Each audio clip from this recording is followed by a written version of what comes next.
Welcome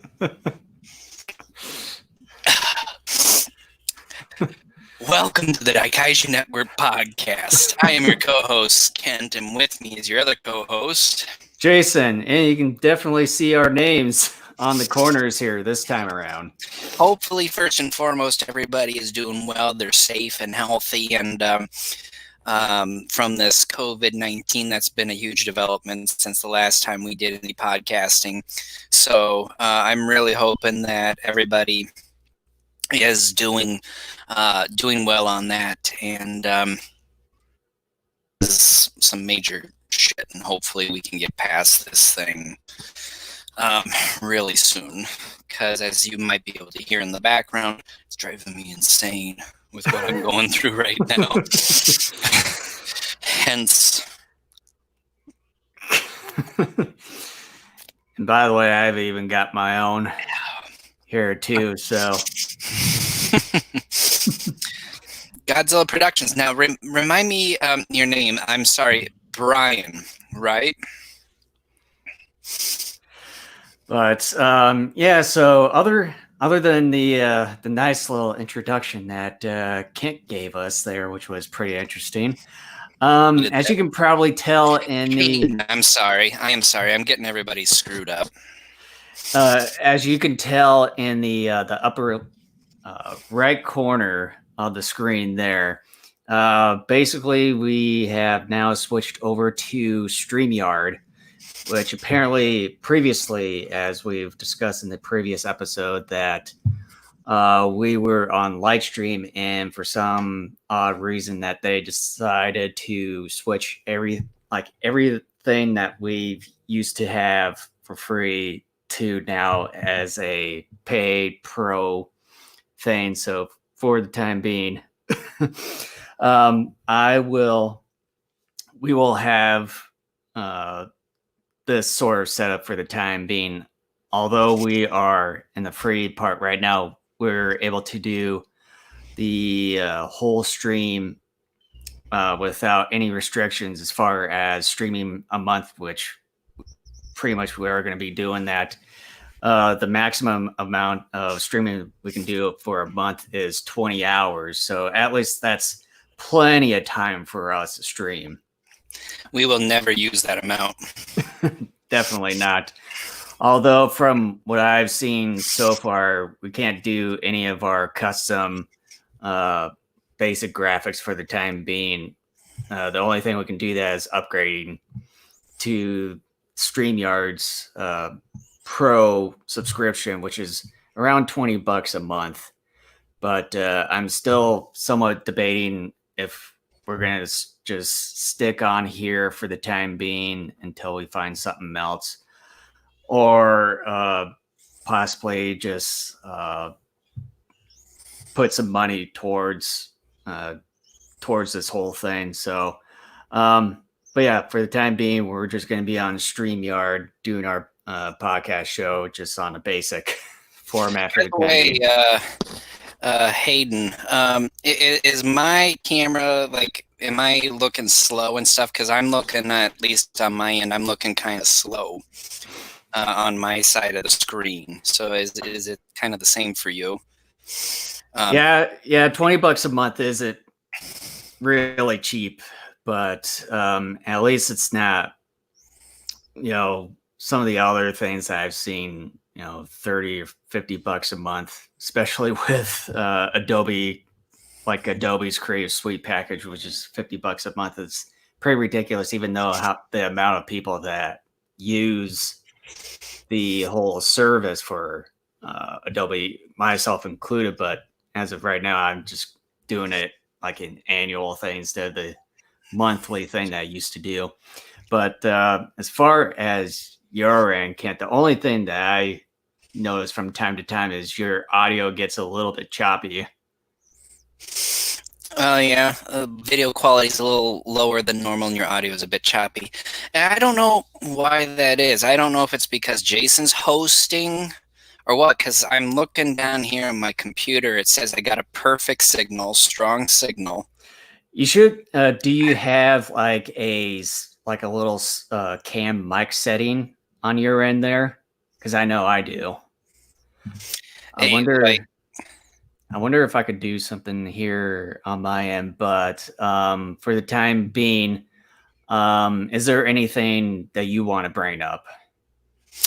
um, yeah. So I want to talk a little bit here about G Fest, and again, Hayden, I'm technical difficulties. I'm not sure exactly what I could do differently on my end because, like I said, it says I got a good internet signal, so I don't know what the deal is, and I don't have like a separate camera set or anything like that.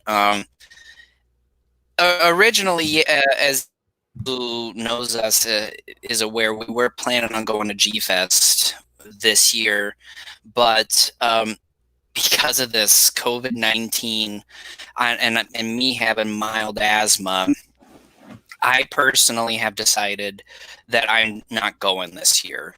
And there's a lot of talk. Anybody who's been on social media, there's a lot of talk from GFES as far as whether or not maybe canceling the convention or not. And as of right now, they're still giving it a go, and they're just going to assess things, as they come, and they'll make probably a final decision late-ish June, perhaps.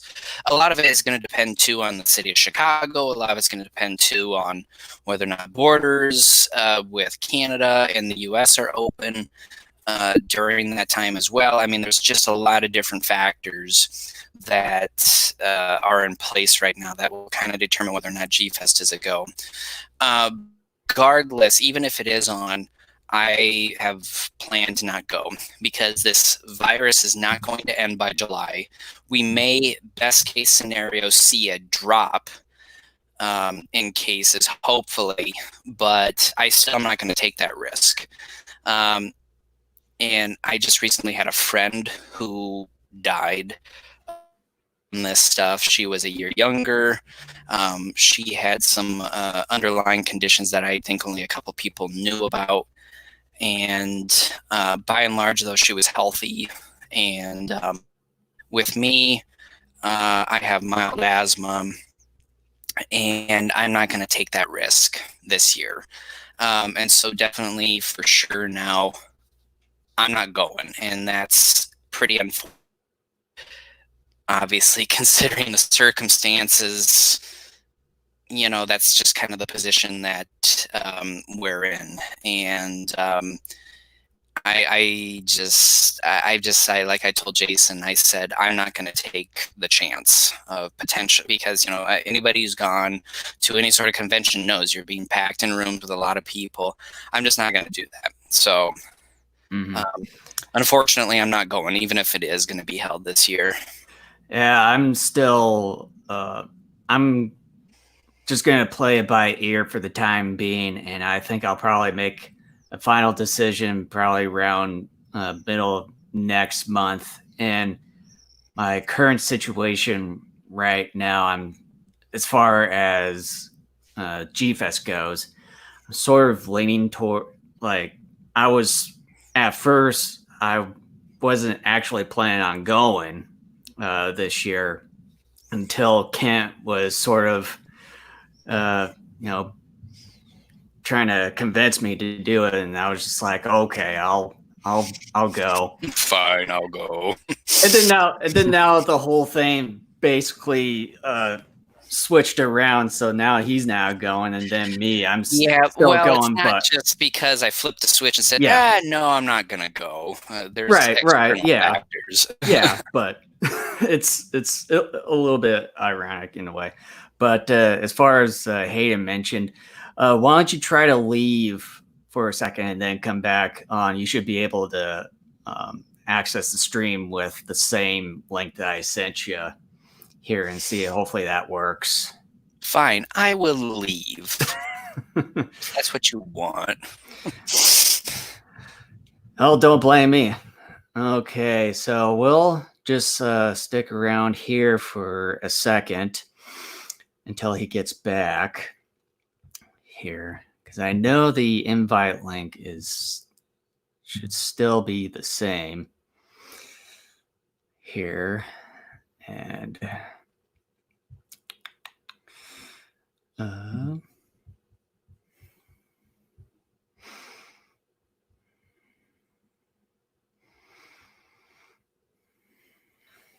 see here.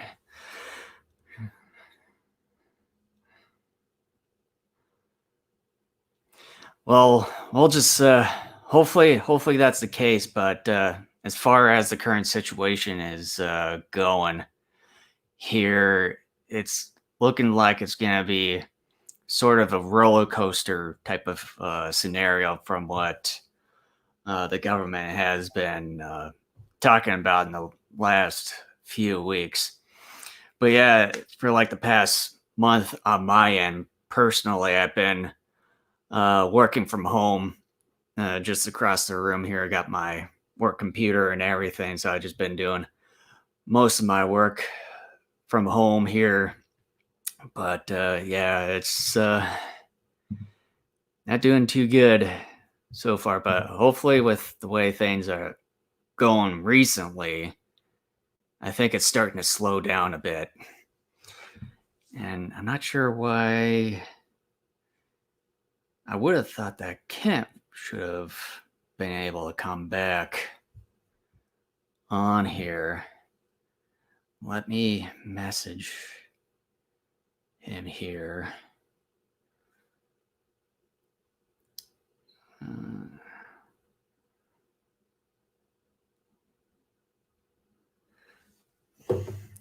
Hopefully he can get back on here.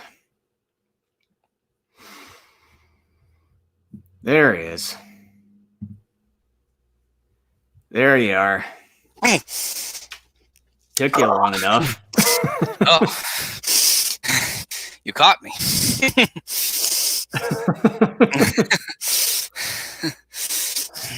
All right. So finally back. All right, what did I miss? Nothing really. I was just waiting for you. It took you long enough to get back. I needed a refill. Sure, whatever. It's been one of those weeks, man. But now it seems like your audio sounds a little bit better. Oh, it does? I think so. Oh, well, okay. So is there anything else you wanted to cover, or did we want to just go ahead and get into the Magic Serpent? I thought we can talk a little bit about, did we cover like some of these board games and stuff that are going to be coming out soon that are Godzilla related? I thought maybe you had mentioned something about the Monopoly one, and I don't remember about the other ones. Well, I know I did mention, or we did talk about the Monopoly one, but I know that coming soon that Jenga is going to be coming out with the Godzilla edition of the game itself, which is pretty unique on how they're setting that up. It's like, think about it though.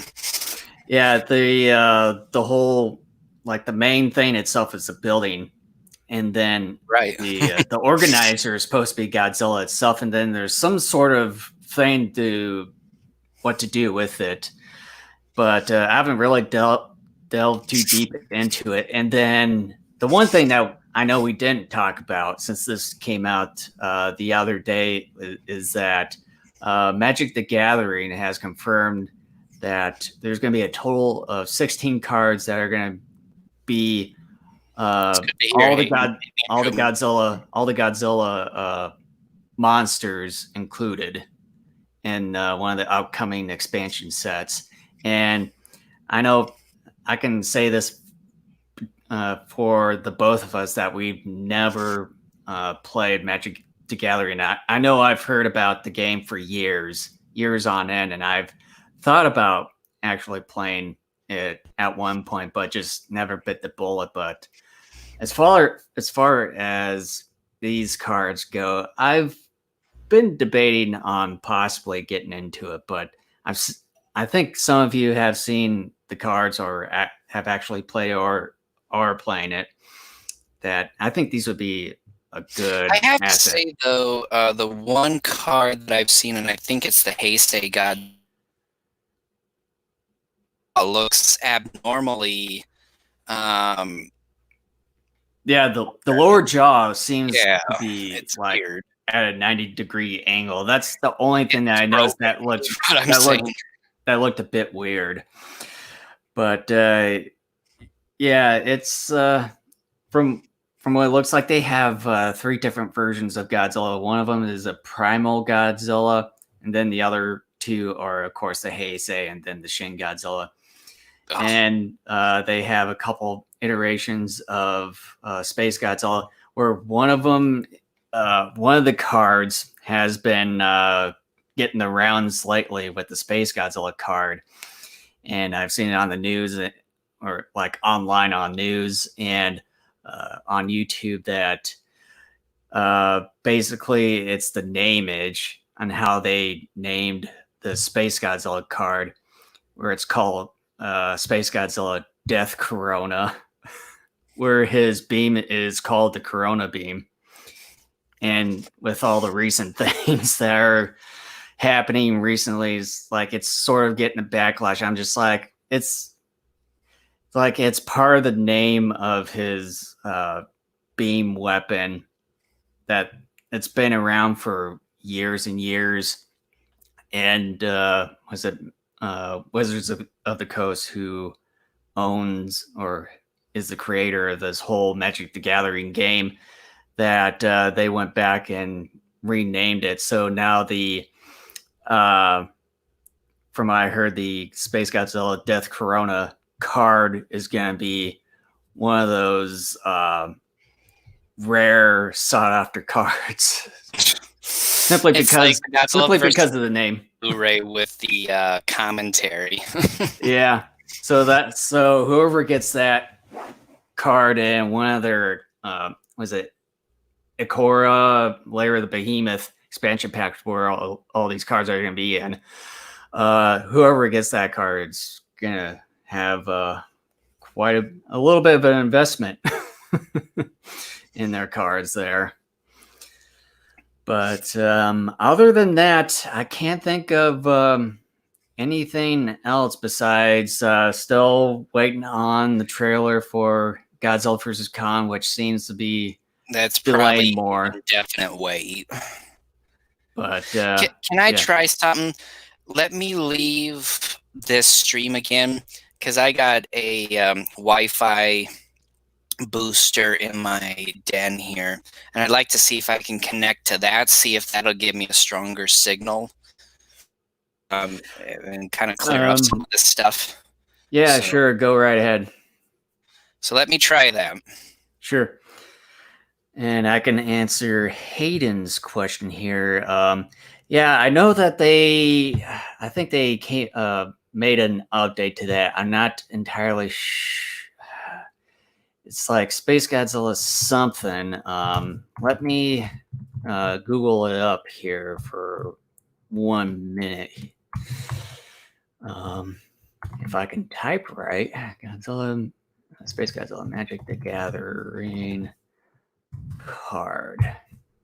I know what the look for that card looks like.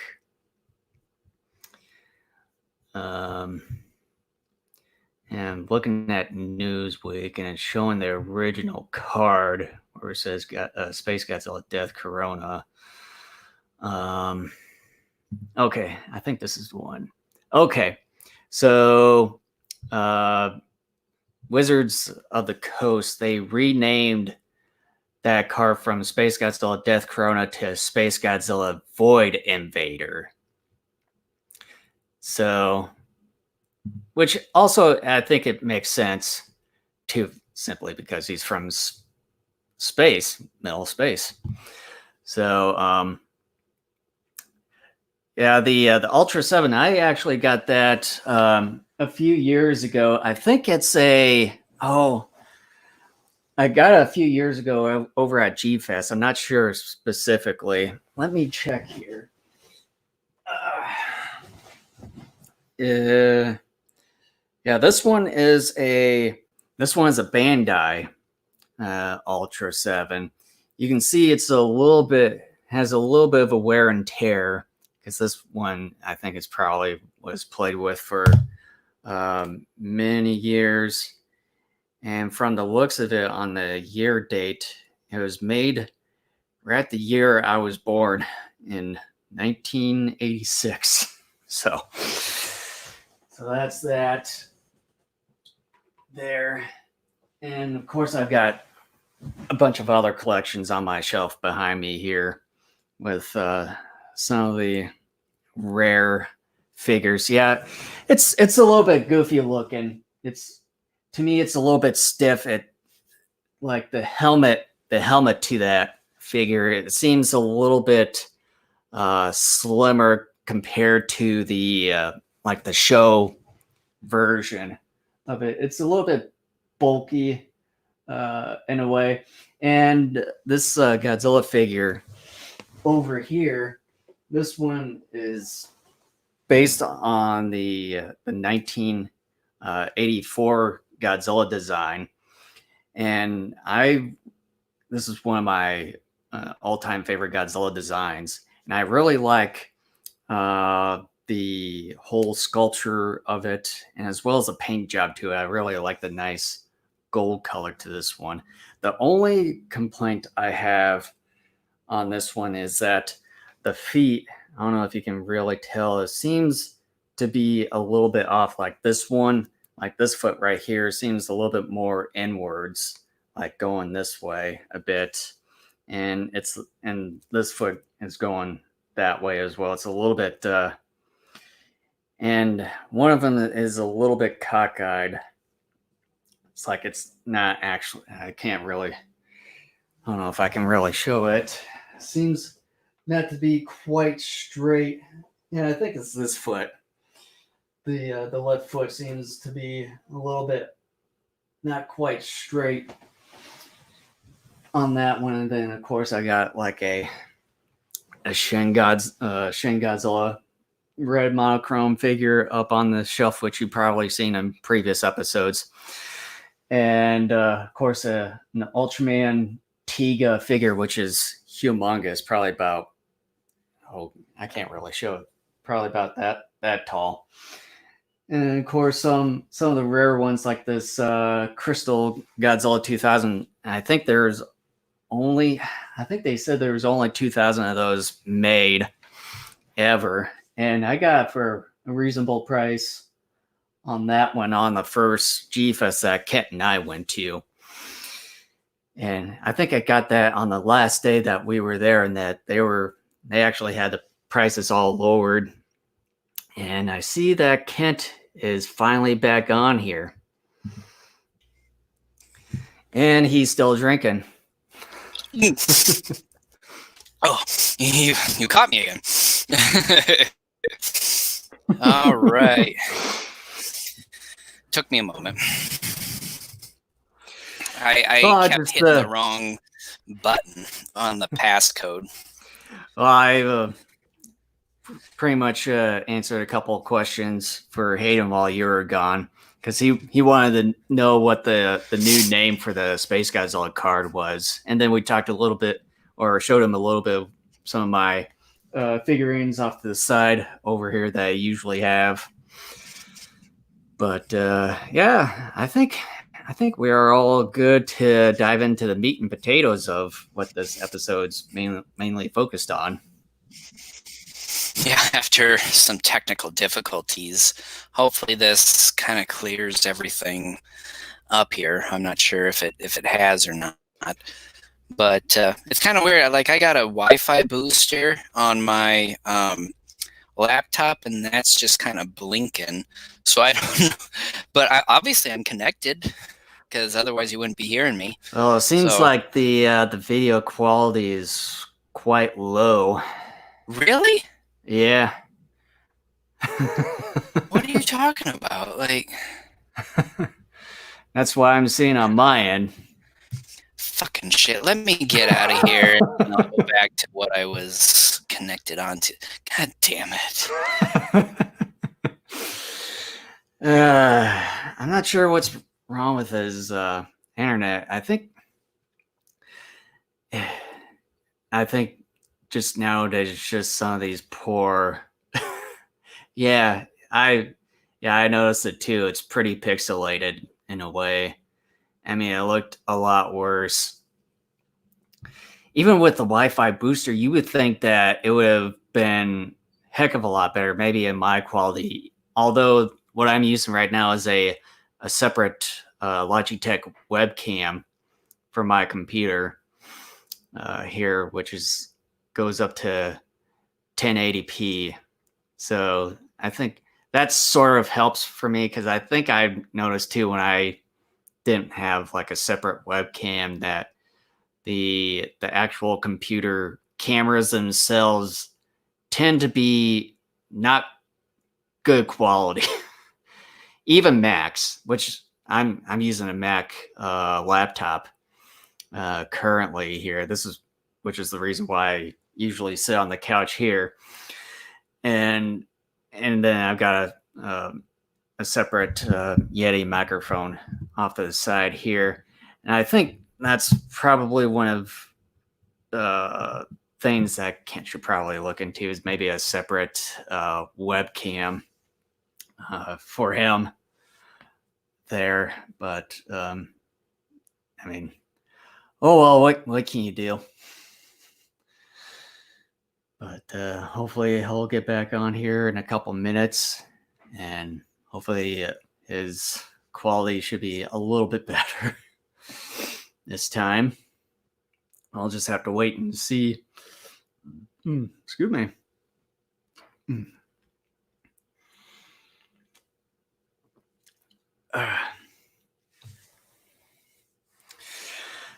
Yeah, like I mentioned earlier, that I'm using a separate webcam on my Mac computer. It's a Logitech webcam that goes up to 1080p. So appears Godzilla coming out on the 3rd. I hope so. Because it seems from what I've heard of, and I'm not sure if this is true. Like I was reading one of the headlines on a YouTube video the other day that the possible reason as to why the trailer has been delayed quite a bit was because of a certain person, but I'm not certain if that's actually true or not. But we'll have to see if the 30th is true or not.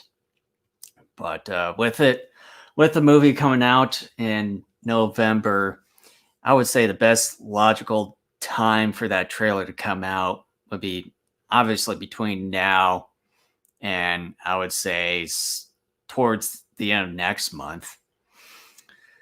But yeah, hopefully we can get that trailer soon because they haven't decided to push the movie back again. It's still sticking in November there. But obviously it's going to be going up against, what was it? The new James Bond movie. And I think Mulan was being pushed back right around the same time too, that I heard. But from the sounds of it, that Godzilla vs. Kong is still going to be in a good position at that time with what's been going on recently. But yeah, Kent should be coming back on anytime soon. Shouldn't actually take him too long. Let's see. Okay, sent me a message a couple minutes ago. Apparently, he had to restart his computer. And then once in a while, there's a hiccup occurs where the USB device doesn't work, and the only way to fix is to restart. So that could be one of the reasons why it's getting a little bit choppy. Black Widow, that was it. Yeah. It's like for some reason there was something that had a woman as the main star, but I wasn't entirely sure. Yeah, it was Black Woman. Now I remember. But yeah, from from the sounds of it, Godzilla vs. Kong, with it still being in its same premiere date, it sounds like it's still going to be in a good position when the time rolls around when that movie comes out. But yeah, we'll certainly hope and see that trailer does come out on Ethereum. So fingers crossed. But still not going to keep my hopes up yet on that. Here, let's see if just trying to see if there's anything else. Well, apparently yesterday, the Riga movie is now available from Walmart, just a DVD, from the looks of it here, and it's just for $10. That is not a bad deal at all. There. So, if you don't have Riga, and the subtitle for the movie is God of the Monsters, which is kind of cool in a way. But yeah, if you don't have Riga, God of the Monsters, probably check it out. I think Ken and I one year at G-Fest, we did see snippets of the film when Shinpei Hayashida was a special guest at one of the G-Fests that year. He's the one that made Riga, and I'm forgetting the other name of the monster too. He showed it in the Midway theater room there, and we saw snippets of it. It looked pretty good, and there were some hilarious, some funny moments in it because Shinpei Hayashida, he's like one of those he does like these traditional comedic type of stand-up comedies in Japan. I think it's kabuki type of things that he does over there in Japan. It looks pretty interesting in what he's done over the years. As I'm friends with him on Facebook, he's done some funny stuff with Ultraman and some of the Godzilla stuff that he's done there. But yeah. Yeah, it's Ragas does seem promising from what I've seen. I think they have shown the movie many times over the years on the G-Fest channel at the hotel. But I don't think we've never had the chance to actually sit down and watch the entire movie. I know we've seen clips here and there of Riga, but it's just right around the times when we were busy going to other panels around the hotel there, or taking a break, going to lunch somewhere. But yeah, it does seem promising, and even $10 just for the movie over at Walmart, it's really not a bad deal at all. So if you live nearby a Walmart, I was check to see if they do have it, and if they do, I would suggest possibly picking up. And here's Ken again drinking.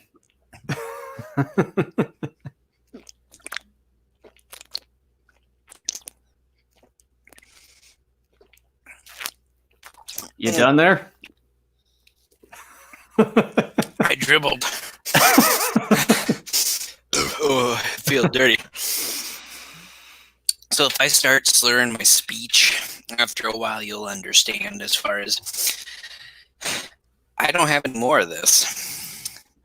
For the kind of day and week I'm having, as I don't know if thank God you can see it, but well, I would say after we do the show, you can go to the liquor store and pick yourself up some more. You know what? I actually thought about doing that. I thought about doing that before we even got on. I don't have the YouTube link now, of course, so could you send that to me in the private chat? I'm guessing the private chat already erased on your end, right? It's blank, yeah. Yeah, I'll just copy and paste it again here. Now my stupid document saying it's a read only. It's like, dude, I created the dumb thing. Like, see what I have to go through here? Like, just... Yeah. This week has been absolutely horrendous. It seems to be that way too on my end, work-wise. But anyways, I pretty much covered all the bases I wanted to cover. So if we can finally get the meat and potatoes of this entire episode here. I don't know. How do I look? Like, you look like shit. I don't look all that that's great. All. I'm here, so that's all that matters. Yeah, see, the device is working now, but now my stupid... But the fuck is this going? But yeah, as far as getting the rooms over at the Crown Plaza for a G-Fest, I would suggest really keep an update or Thanks, keep a lookout. I appreciate that. Yeah, keep a lookout on the G-Fest Facebook or Twitter pages. And it seems like the last couple of years they've announced rooms being available right around August there. So you should, I would suggest keep a real eye on any rooms available right around August. I would say August through October. Just keep it on. Well, heck, if you aren't going, Jason, maybe he's able to get a room after you can't cancel your reservation. Well, I don't know if I could actually hand it over. I would have to check it out and see if I can hand it over. I'm not saying you'd be able to hand it over, but there would be a room available. Well, yeah, but I don't know if there's. I would have to check on like the reservation itself if there's a way you can hand it to someone else or something. It'd probably be like email wise or something to confirm. But yeah, I would have to check on that. But I would at least say that there should have at least been some people have already canceled their trips going to G-Fest basically because of what's been going on right now. And then now with you not going. And then me currently playing it by ear. Yeah. I mean, well, and I'm seeing more and more, individuals who used to go all the time, the old timers, many of them are just deciding not to go either for various reasons as well. So, it's kind of a weird year to say the least. Right. But otherwise, I want to get one of the $6 t-shirts where it has a dumpster on fire and it says 2020 underneath it. Dumpster fire. I had never thought that 2020 would be the dumpster fire that it is. Whereas a lot of people are looking forward to the year. Goddamn shit show. It's like this show right now, all the stupid stuff that's going on. All right. So are we ready for yes, absolutely. Absolutely. Let's do this thing. All After right. 40 minutes.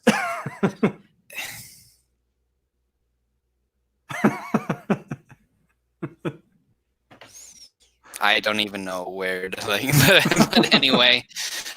So Magic Serpent, this movie unfortunately doesn't have a whole lot of information on it, at least in English, that I was able to find during my research. And so there's just obviously very little information about the production that I can share with everybody here. And most of it is stuff you can easily look up on your own if you're willing to.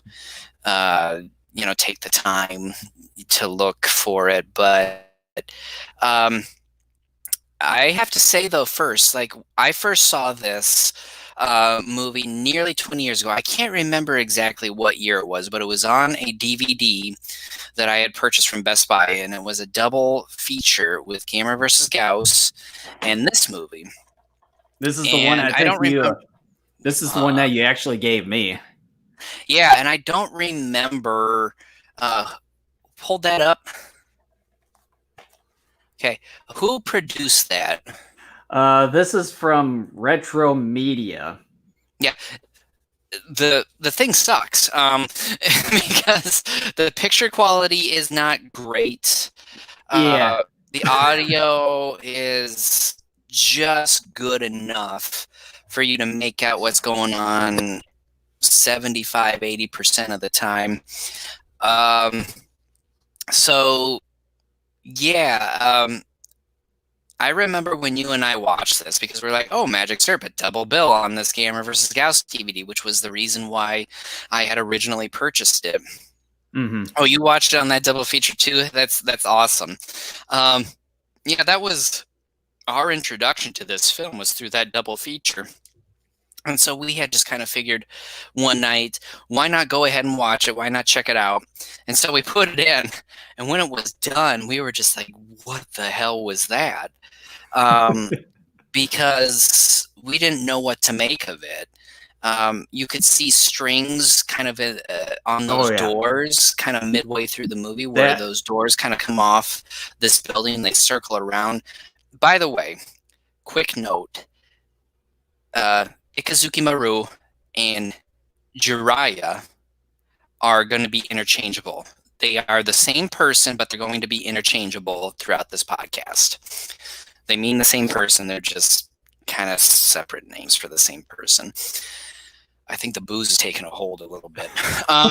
But you could see the strings on the doors that were flying towards Ikazuki Maru during one of the moments in his battle with these doors. And you and I, we were just kind of looking at each other. We were like, what the hell is this? And the thing was that I don't think you and I necessarily understood what was going on in the film.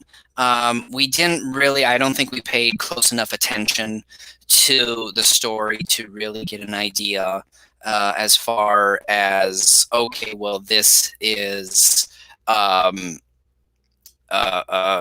this is about magic. This is about just supernatural stuff happening as well. Orochimaru, a lot of tough names here, is an evil ninjutsu magician himself, and so he was creating this, some of this magic.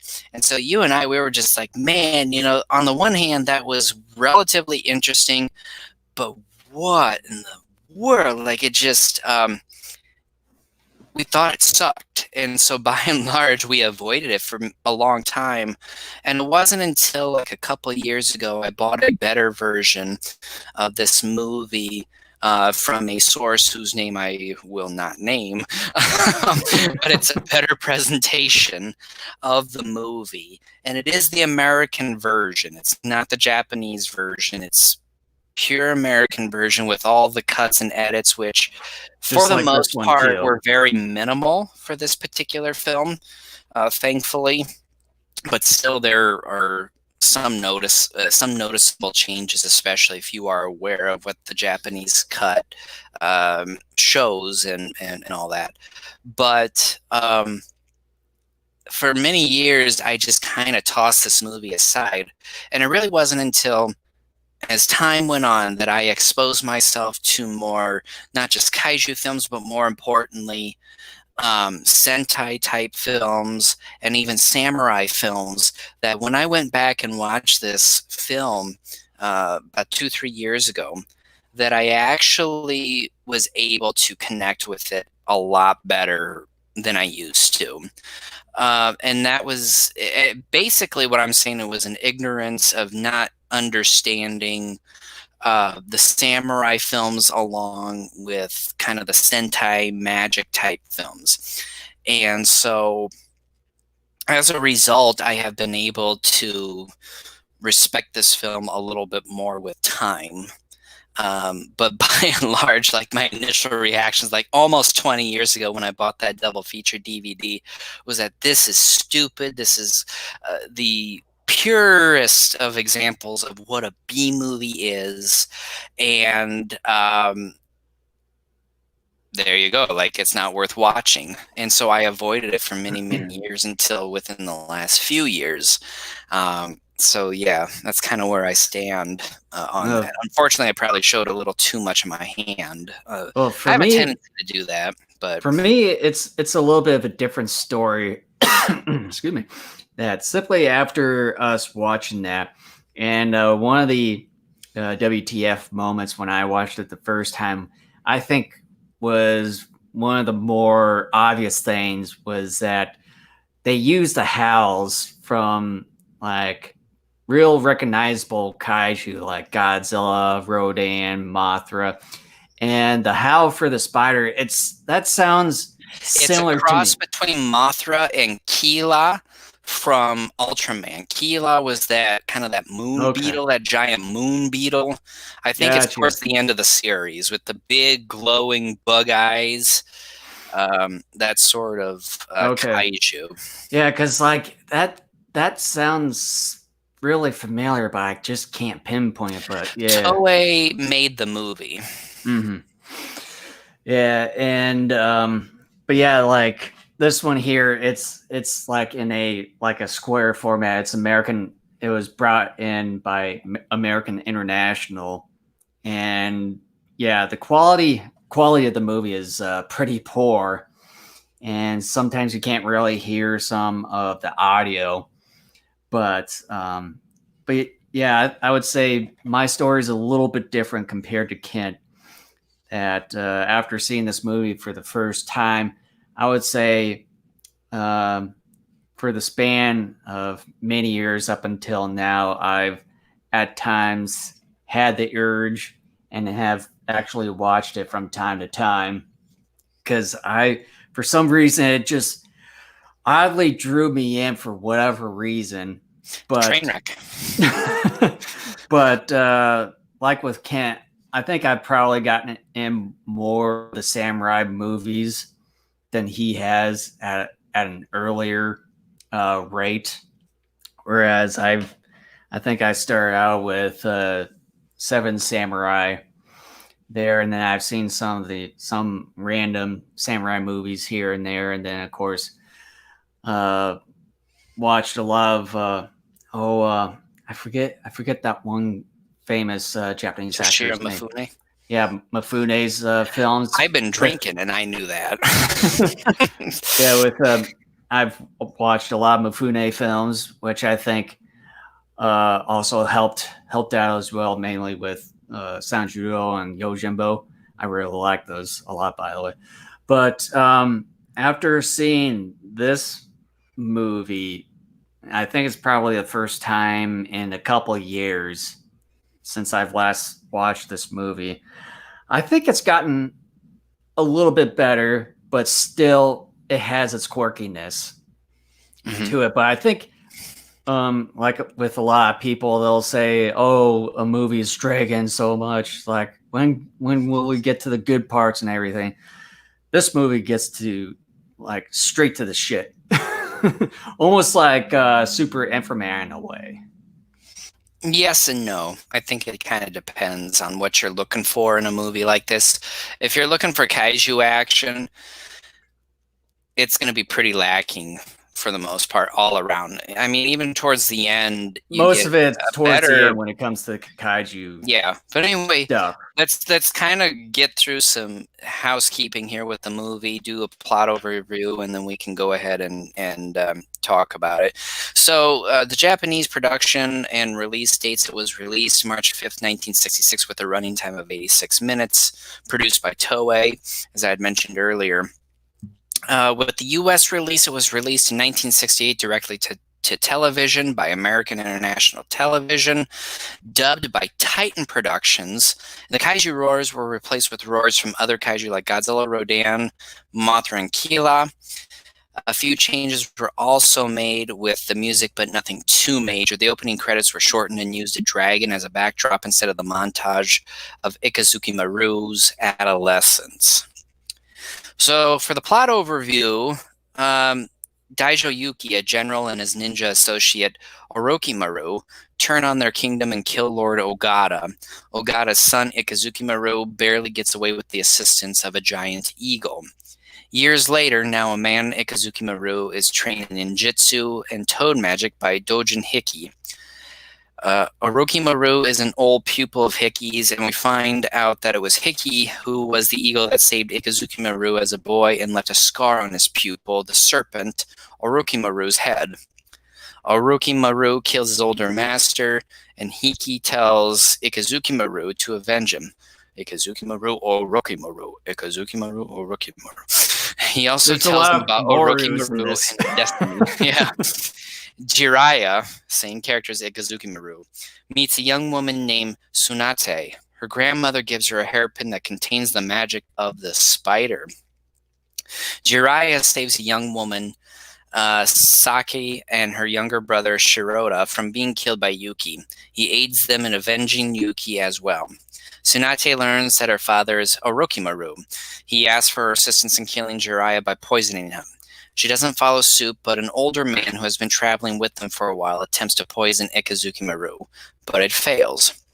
Jiraiya makes his way to the palace and turns into the giant horned toad, smashing through the palace walls. Jiraiya proceeds to kill Yuki in a brief sword fight. Orochimaru shows up and thanks Ikazukimaru for killing Yuki. The two transform into the toad and the serpent and battle it out within the palace walls. Tsunade shows up a bit after and sends out her spider hairpin to summon the spider. The might of the spider and the toad prove to be a bit too much, and Ikazukimaru and Orochimaru return to their human form on a nearby beach. They duel until Orochimaru is vanquished. Ikazukimaru renounces the throne, and he and Tsunade fly away on a giant eagle, waving goodbye to Saki and Shirota as the movie comes to a close. So yeah, this is a basic from the handful of samurai movies that I have seen over the course of my time. I have to say that by and large, it's sort of the quote-unquote typical samurai type of story where you have a villain come in, and a lot of times it's someone who's within the kingdom. They are traitorous. They turn on the lord or master, kill him, and then they take over. We saw this in the Daimajin trilogy. All three Daimajin films, we saw this. And it's no different here. So in that sense, it's a very sort of typical samurai film. It's also sort of the typical hero's journey type of tale where the hero has to go on this quest to fulfill his destiny. And kind of like a lot of those films, it's about being a main leader, in this case, kind of the lord of a kingdom that should have been his. And so the one difference, and I guess I will just go ahead and say it right out of the gate before I forget, is that one of the things that I really like about this particular story is that it does follow that hero's journey tale formula, but the one thing it deviates from is the fact that Jiraiya just decides, no, I will not be your king. I would rather live the quiet life with Tsunade, and I would rather you guys are just kind of on your own, which is sort of a dick move in and of itself, but oh well. But my question was that when he was talking to that one other gal and her brother, there is like it makes it sound like, oh, you guys can take over in my stead. I don't know how that works because no witnesses were there. Yeah. You don't remember if the monster fight was good or bad. The final battle I actually thought was actually pretty decent. It was a lot better than I remember it. My memory was that when we first saw this movie many years ago was that I was deeply disappointed by it. And at that time I was, and I thought it was incredibly short. But it is longer than I remember. But I guess if you compare it to other kaiju films, because we are kaiju fans first and foremost. We are accustomed to slightly longer battles. It is a little bit disappointing on that level because it is shorter and you don't get as much kaiju action throughout this film. But it's kind of a kaiju film thirdly, and it's a samurai film first, followed by a magic film. So that's how I would kind of layer it. Yeah, so there's basically 3 elements blended in one film. Yeah, I mean it's basically 3 different genres crammed into one film. So, but yeah, I like the fact that he renounces the throne and he's basically saying, "I don't want any part of this." So.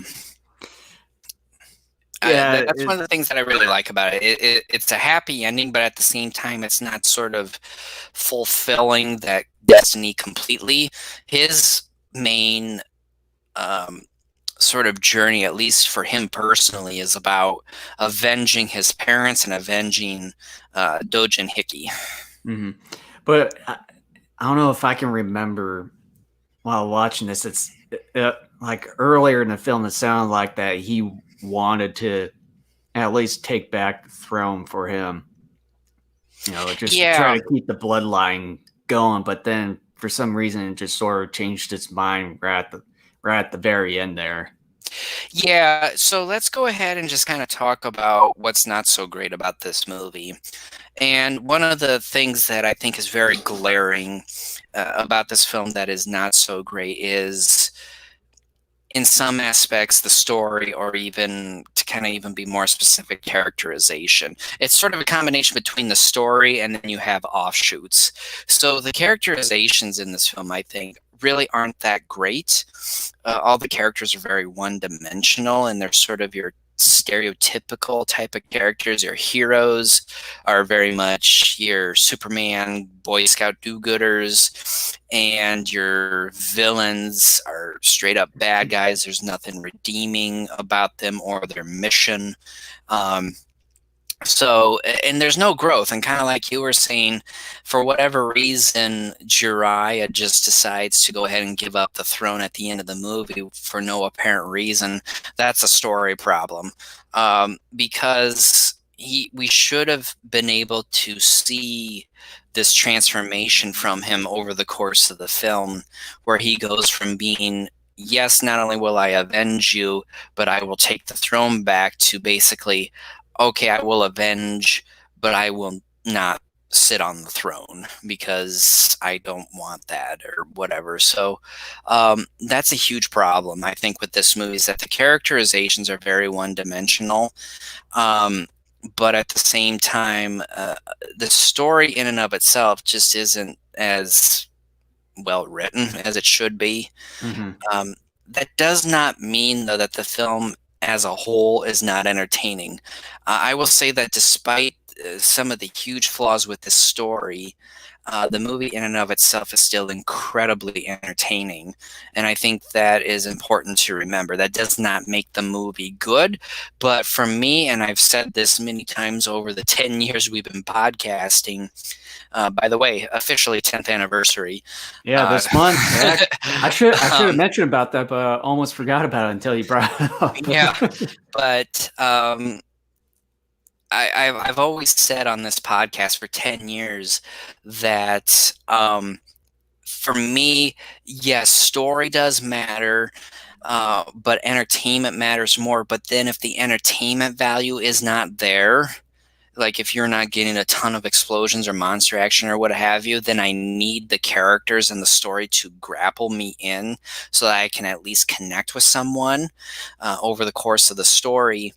And that's one of the huge problems I had with Shin Godzilla, was that you didn't get the entertainment value, and then as a result, you didn't get any relatable, let alone any well-written characters in that film.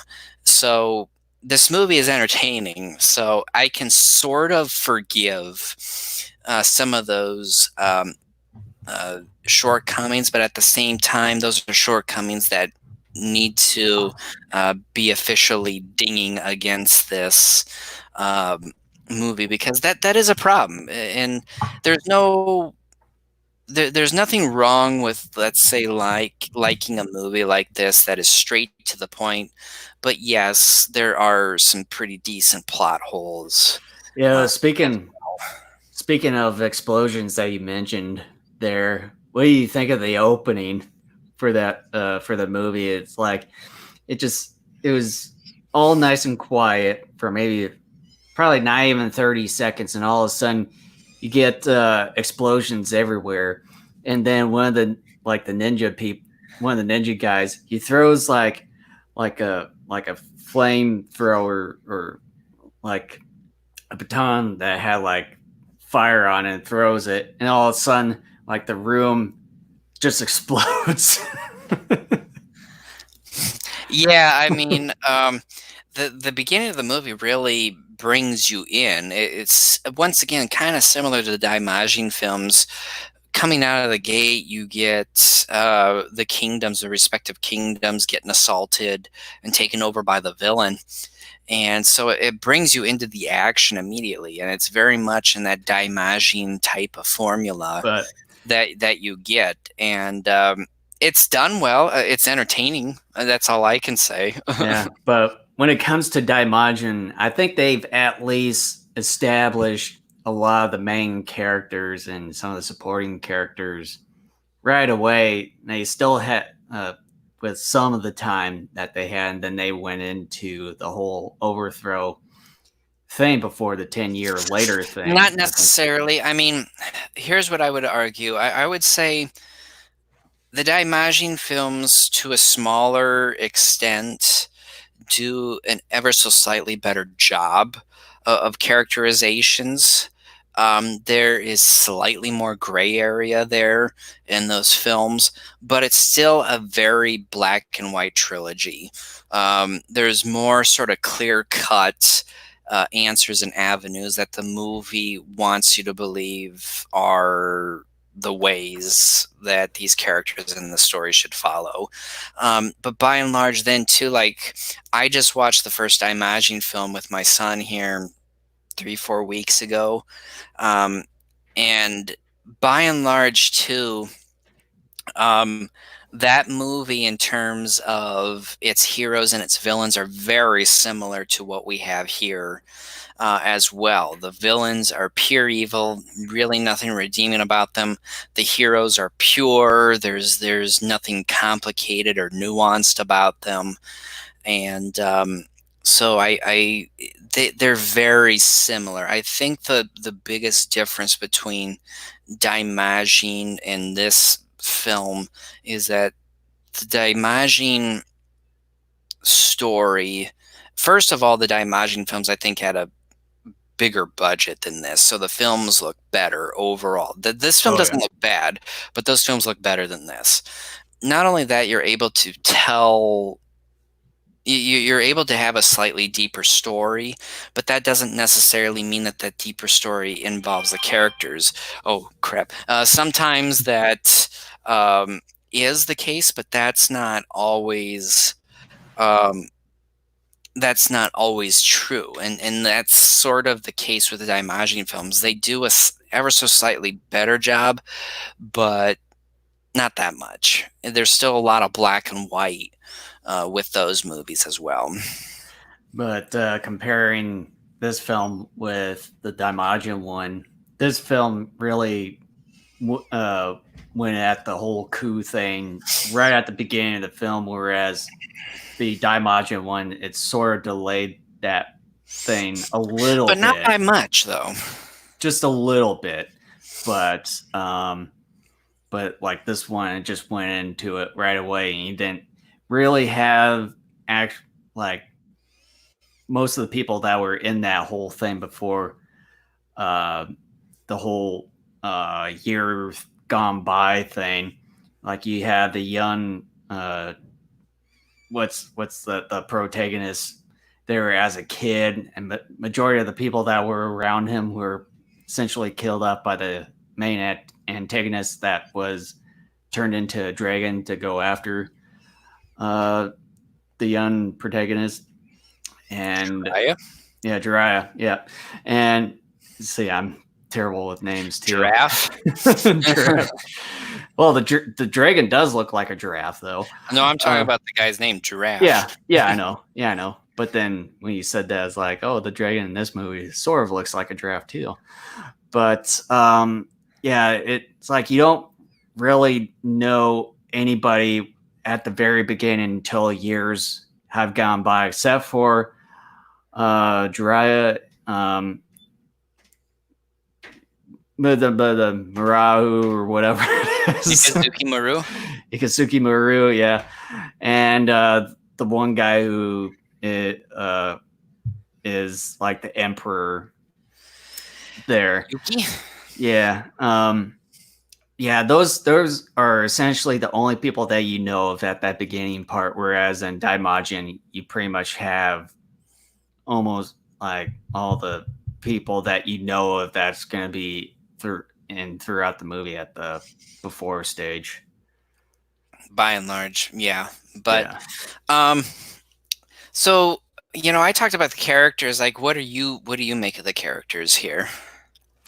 I would actually agree with you as far as them being more one-dimensional overall, where, like, as you said, like Ikazuki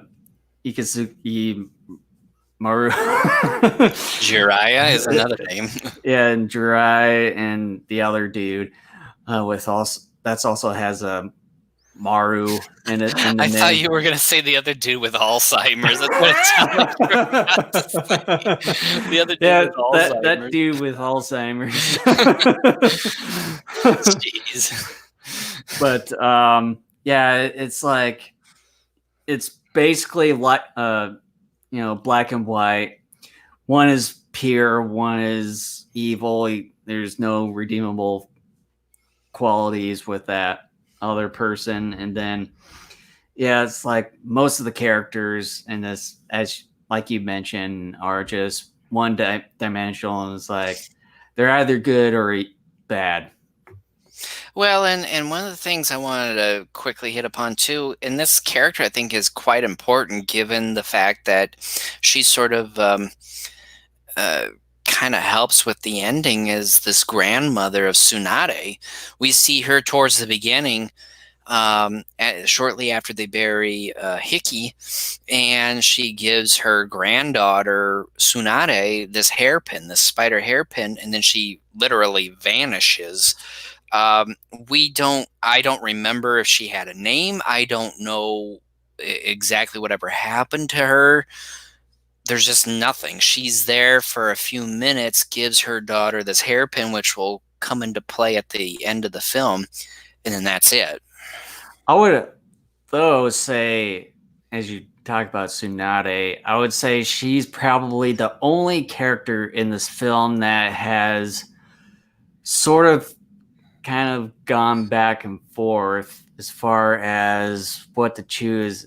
Like, should she trust her father, who is the main antagonist, or trust in Jiraiya in a way towards the end there. Yeah, Tsunade briefly disappears for a small chunk of the film too. She's not well developed either, and she's kind of there for a pseudo love interest for Jiraiya. Even though she does, because she uses that spider hairpin at the end of the film, is sort of not a main player, but at least a pretty strong supporting character. And, we learn more about Jiraiya than we do Tsunade. I mean, sure, yeah, she's the daughter of Orochimaru, and really the only sort of backstory we get about her is when she's kidnapped by this one dude that had been with her for a while, and then he takes her to Orochimaru.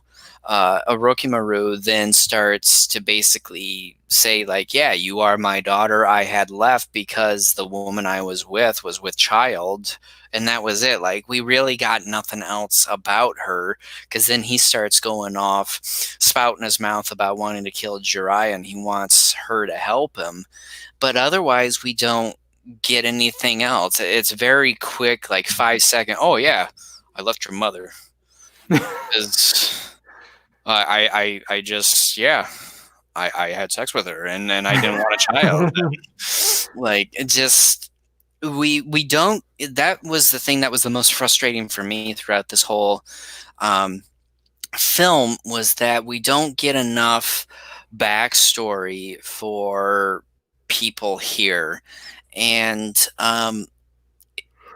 it's sort of, again, the movie as a whole is entertaining, but when you really try to get yourself invested in the characters and kind of what they're fighting for, it's hard to do so because I look at Tsunade and I look at her as sort of that stereotypical female character that you would see in films during this time period as nothing more than a very fragile female character who really can't do much of anything for herself. And that's just kind of, in my opinion, ridiculous because, again, she uses the hairpin at the end of the film, although technically you could argue her grandmother had more of a role in that than anything else because she was the one who originally had that hairpin. But then, too, Tsunade's eventually going to be Jiraiya's wife, and the fact, and before we even get to the end, before Jiraiya renounces the throne, she potentially could be the next queen, or the spouse of Jiraiya when he becomes lord of his old kingdom. So the fact that this relatively important character is kind of just tossed to the side and barely hit upon throughout the course of the film, I think is very frustrating because her backstory is ever so slightly touched upon. And just in general, how from the moment we are introduced to her all the way to the very end, we just don't really learn much of anything about her. She doesn't have any sort of arc to her story. We don't necessarily understand why she decided not to give Jiraiya that poison after her dad told her to do so. It's kind of frustrating from the character standpoint for her. Mm-hmm. Yeah. So what do you think, what are some things that stood out for you for this film? Well, like I mentioned earlier, the howls. Yeah, that's for all these monsters. Edit. Yeah. Yeah, that's the only glaring thing that's just right in your face, right at the very beginning. Ooh. Especially when Orochimaru turns into the dragon at the beginning of the film, trying to go after Jirai there. Mm-hmm. And probably the only other thing besides that, and then the one-dimensional characters, I honestly can't think of anything else. I want to talk about flying doors. I touched upon this earlier, and like I had said an odd number of years ago when I first saw this movie, I just was like, what is going on here? It's still kind of funny, I think, because every time I look at this scene, I go back to the first time I saw this, and we're just looking at each other like, can you believe this? Flying doors, like, are they this unimaginative that they would do this? Like, it was kind of funny then, but I have to say though, I want to point out a couple of things, and they involve two moments of animation. One moment is when Jiraiya first faces Orochimaru in the village, and he uses this ring to band around Yuki and his henchmen. And then towards the end of the film, when Orochimaru is trying to make his way to the palace, and he's flying on this cloud, and the cloud is animated. And I still find they're kind of charming on some level, but at the same time, they're kind of goofy as well.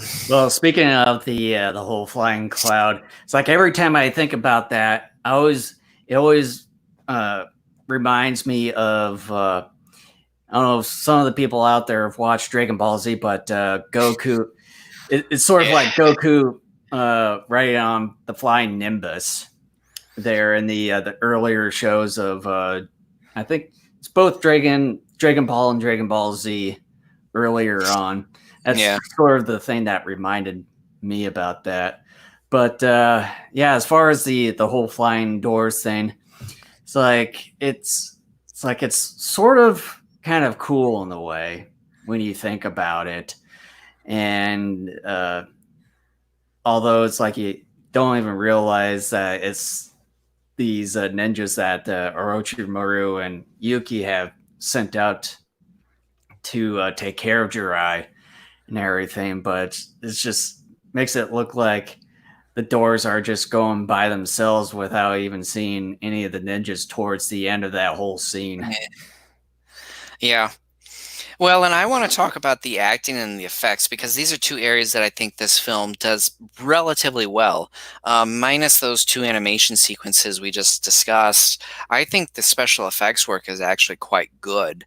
I think the palace miniature and then kind of that whole cliffside and the ocean front there that the palace sits on is incredibly beautiful. It's definitely, I think, one of the most beautiful looking miniatures that I have seen during this entire era. I think it rivals even a number of Godzilla and Gamera miniatures from the same time period as well. And I have to say, too, that even though the suits and the marionettes of the spider, the serpent, and the toad are not necessarily spectacular, they're still relatively good. The spider is the most stiff out of the three, and I think the serpent is kind of the middle. It's decent, but there's a lot of issues with controlling the head during every second that's on screen. But the toad, I think, is the better looking suit out of this entire film, and I think they all look at least decent for what is needed for a film like this.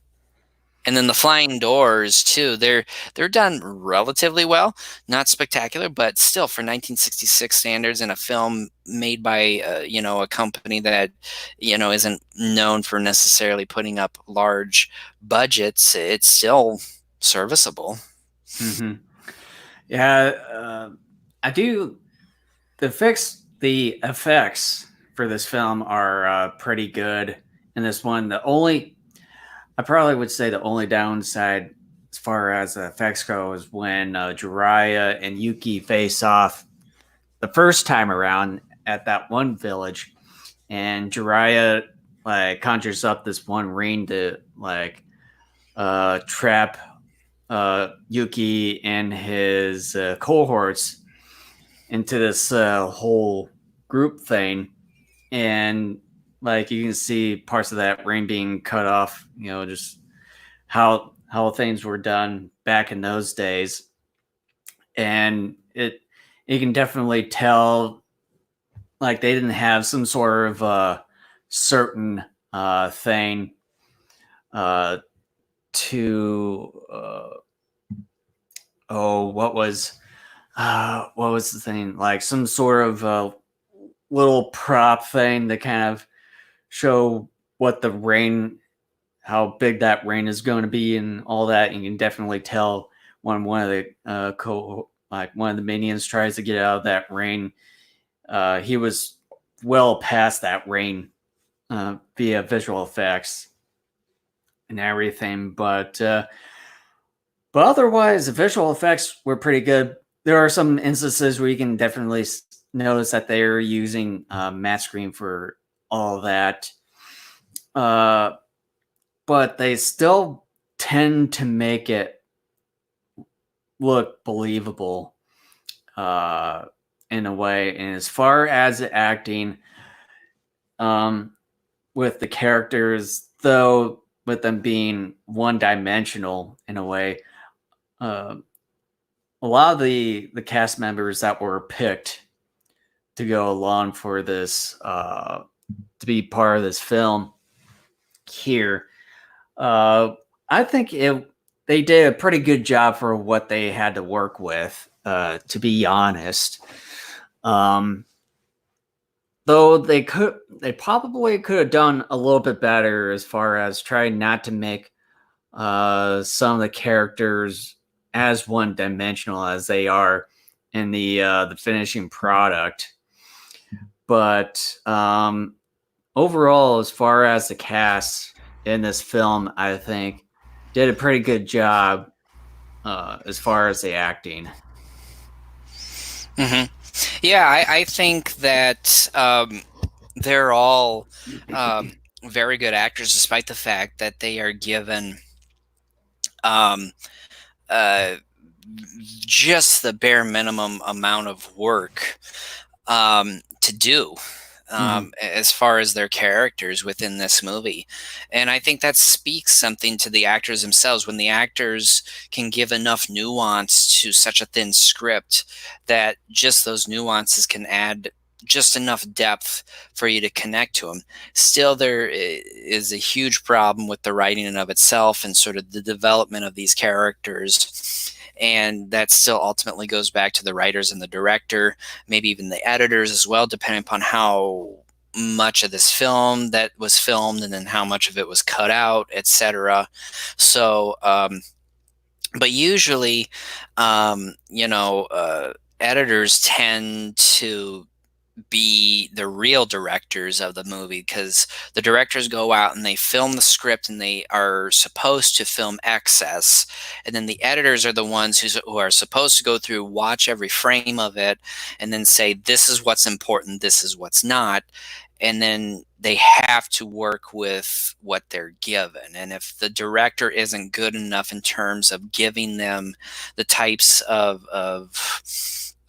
material needed to help create a coherent story, well, then the editors are kind of knee deep in poop as far as trying to make things cohesive and coherent within the story in and of itself.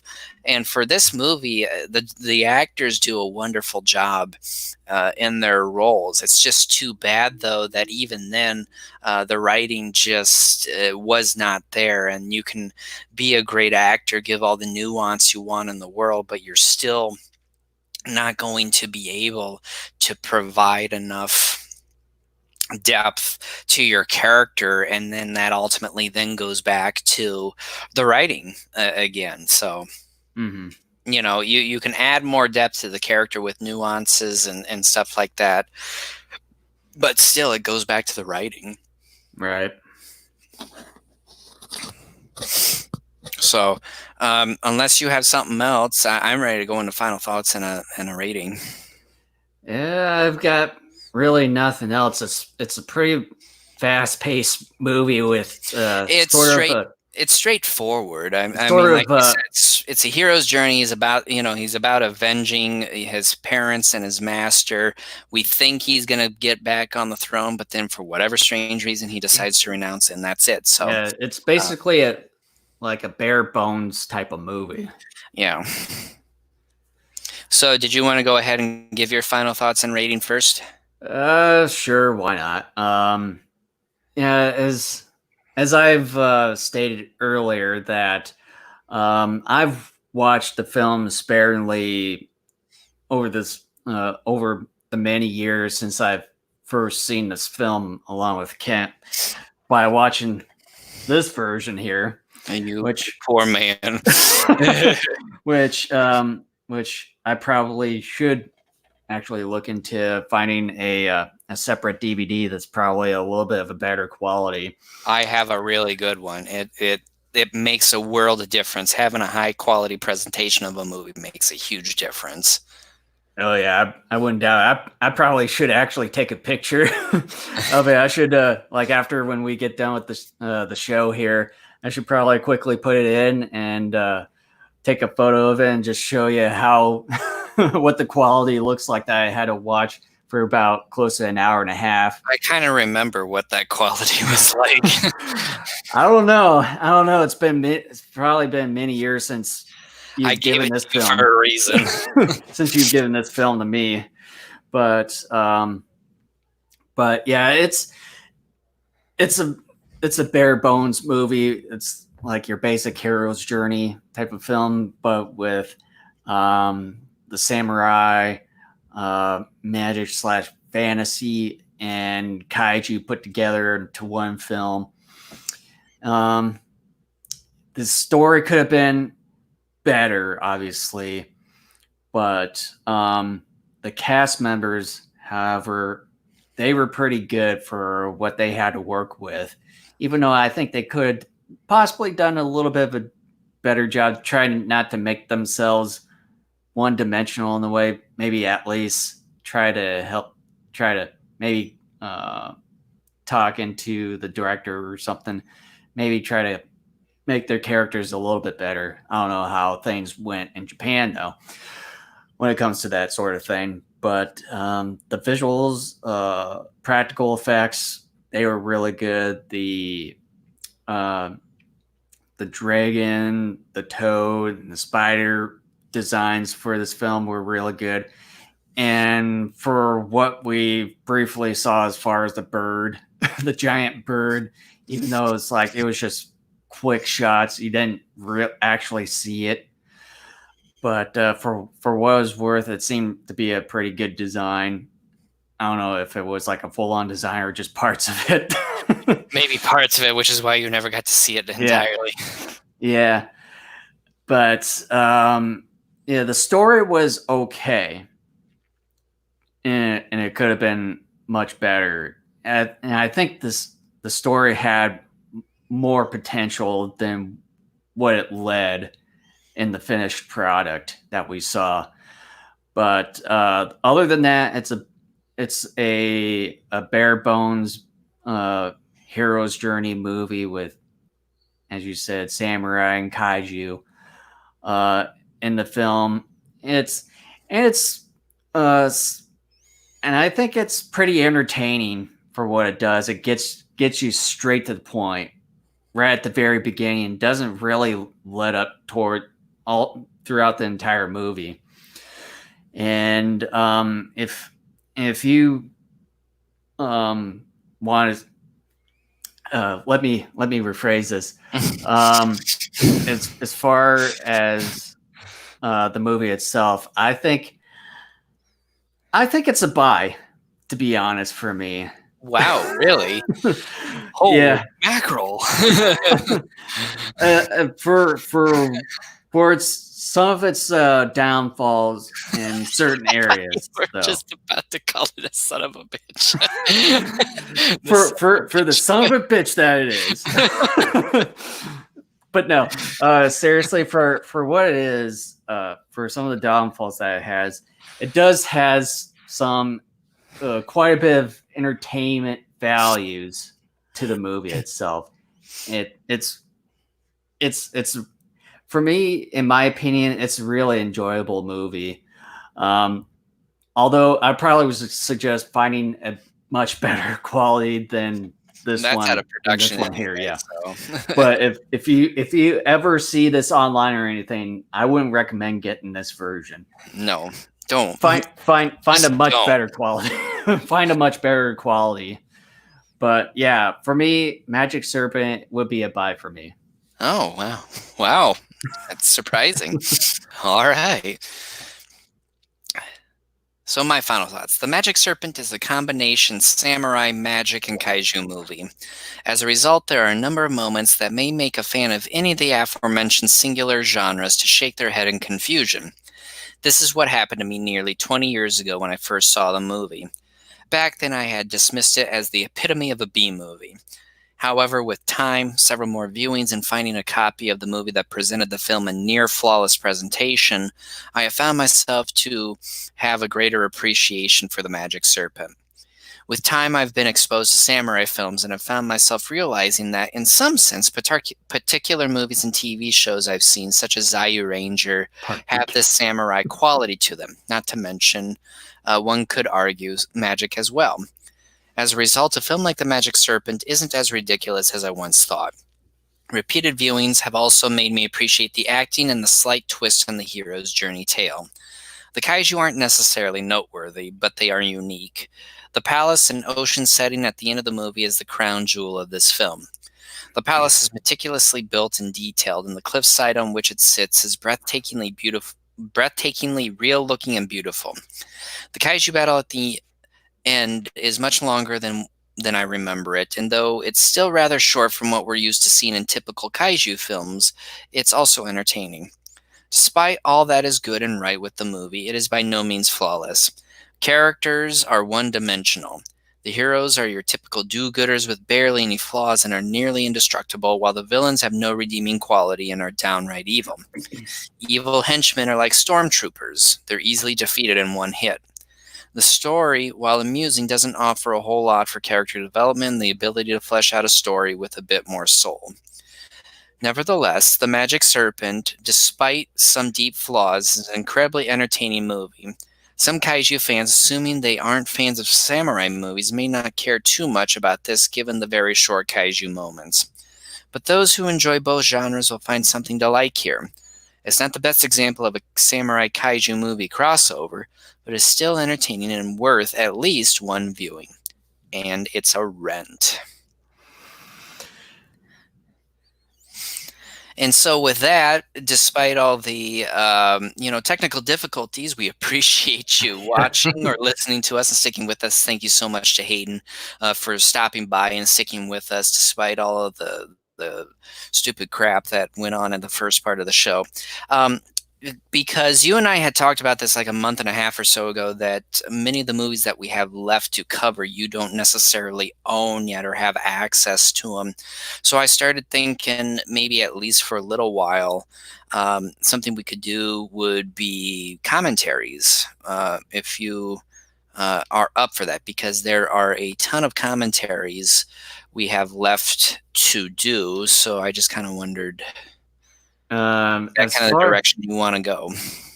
Was there any particular film that you wanted to commentate on? I am just getting ready to pull up the nope, that's not the one that I wanted. Ah, crap, now I gotta wait. There we go. Let's get that one out of there. And this is the one I wanted. Opening. There we go. So, I mean, we got still a ton of Godzilla movies left. We have, by and large, a large swath of the Gamera series left. I mean, we got a lot to go through.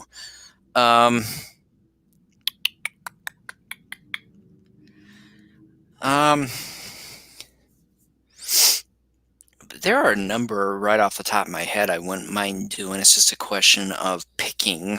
Was there like a particular one that really popped out of your mind? For some reason, Return of Godzilla did. Why, I don't know. I watched that movie a couple nights ago with my son. There was one moment that, and I wish I could remember it now, that I thought was very, very funny if we dubbed it differently, but now I don't remember it. But like, Return of Godzilla has been stuck in my head the last few days. But yeah, like, I mean, there's Pacific Rim Uprising. You know, that's a relatively new film. Let's see, do I even have... Speaking of which, I don't even have that movie, but I can probably pick it up. I don't even have King of the Monsters on here. Or did we do that? Yeah, we did do that, didn't we? I believe so. Yeah, we did do that one. Yeah, I remember, because we did that like last October or something, I think. Like, for some reason, I can remember that, but I couldn't remember that we even did Gorgo, which was years ago. I know. Well, that was episode 59. I mean, my gosh, they were talking almost 100 episodes ago. Yeah. Technically, probably is 100 episodes ago if you count all the commentaries we've done as well. But, hey, guess what movie we also haven't done for a commentary? What's that? Magic Serpent. If you want to get that out of the way, I'm fine. Yeah, if you want to do that, I'm fine doing that too. I don't know. Let's kind of talk about it. First of all, let's get the date out of the way for our next episode. When do we want to do our next episode? It'll be a commentary, but what day do we want to do it? So today is the 11th. You were planning on doing it next month, correct? I don't care when, because with this isolation thing, I mean, we could do it, and commentaries don't take as much time to get set up. I mean, we could do it as early as the 25th. I would prefer not to do it on the 2nd, though, just because I clean house the first Saturday of each month. Your Wi-Fi is dying, Hayden. That's okay. We had bigger, we had bigger issues, as you noticed earlier in this show. By the way, we're getting ready to sign off here. We do really appreciate you sticking with us through all that stuff. But yeah. As far as like I know, next Friday I have off, especially with one of our family's birthdays on that day. But I mean, I'm fine with either. So you want to do the 25th? It's fine with me, yeah. Okay. So let's just go ahead and get the movie out of the way here too. Is there something that you are wondering about or deeply interested in? I really can't think of anything off the top of my head for the time being, but with you bringing up the magic serpent there, since we haven't done that, it's sort of tempting. It's sort of tempting to do Magic Serpent. Yeah, do like a Magic Serpent month. Oh, you didn't miss a whole lot there, Hayden. I guess really just kind of our final thoughts on the movie. Jason had given the movie a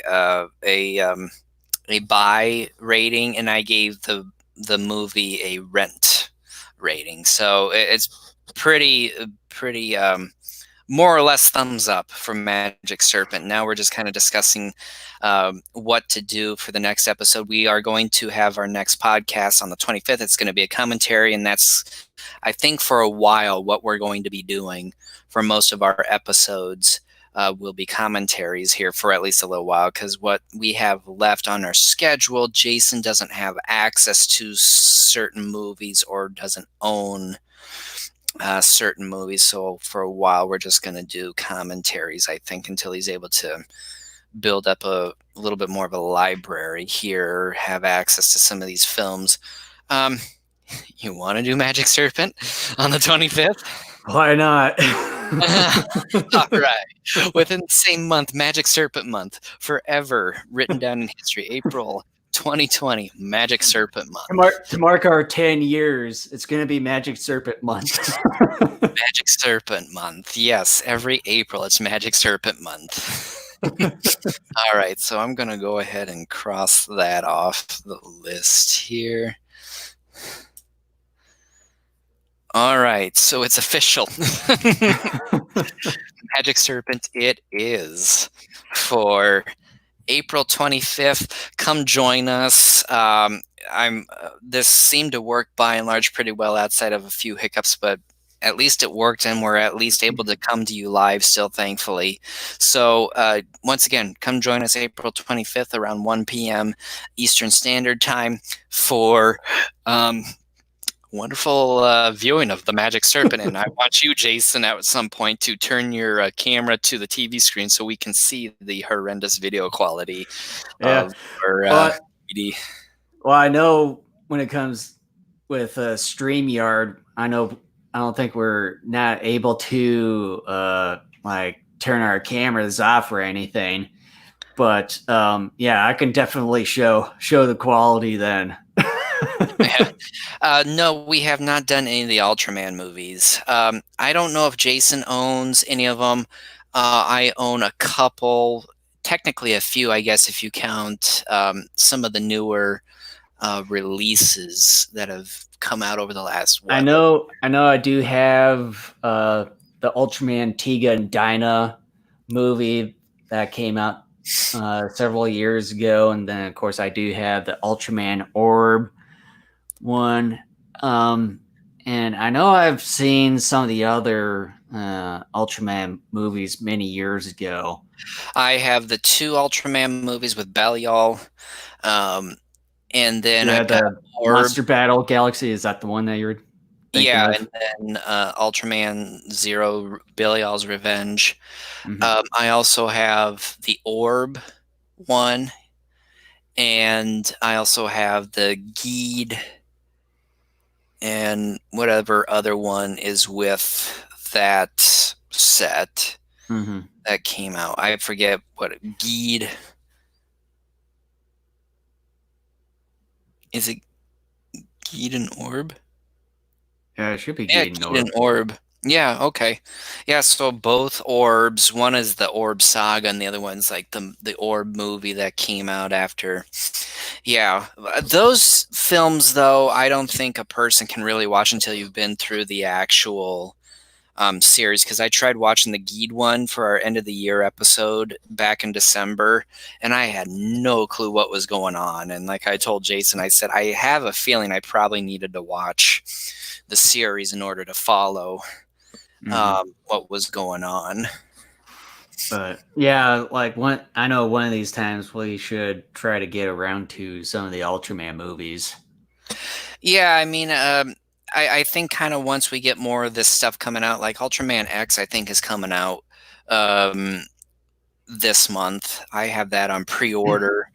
And I think there's a movie that comes with that too, right? I think so. For Ultraman X, I would think so because If it is, my guess is it's similar to Orb and Geed in that you have to go through the series in mhm, order to understand it. yeah. And if that's the case, because I had a hard time following that Geed movie because obviously I had not gone through the series.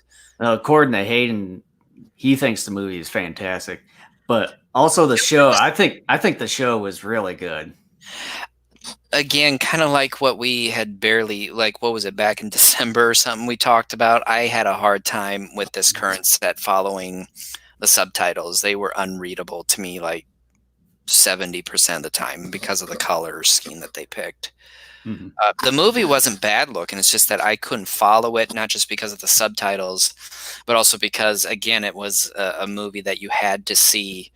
You had to see the show, I think, first before seeing the movie. And if you ever try and watch the Ultraman Tiger movie, you're going to have some troubles without watching all the 2010 shows. Yeah, that's my problem. Is that I'm not as well versed in Ultraman as Jason is. Jason has a lot more time than I do because he doesn't have children. But yeah, I mean, Excuses, doing excuses. some of these Ultraman movies are going to be really tough for me because I'm going to have to go through a series or multiple series in order to even have an idea of what is going on. And I don't know. I mean, we still have enough material to go on for a while before we even have to think about maybe hitting some of that stuff up. But I still, it's something I need to try to figure out how to address or whatever. But I'm not going to worry about that at the moment. Hmm. But yeah, other than that, I think we're all good. Yeah. So with that, thank you so much for watching and or listening. You can go to daikaijunetwork.com.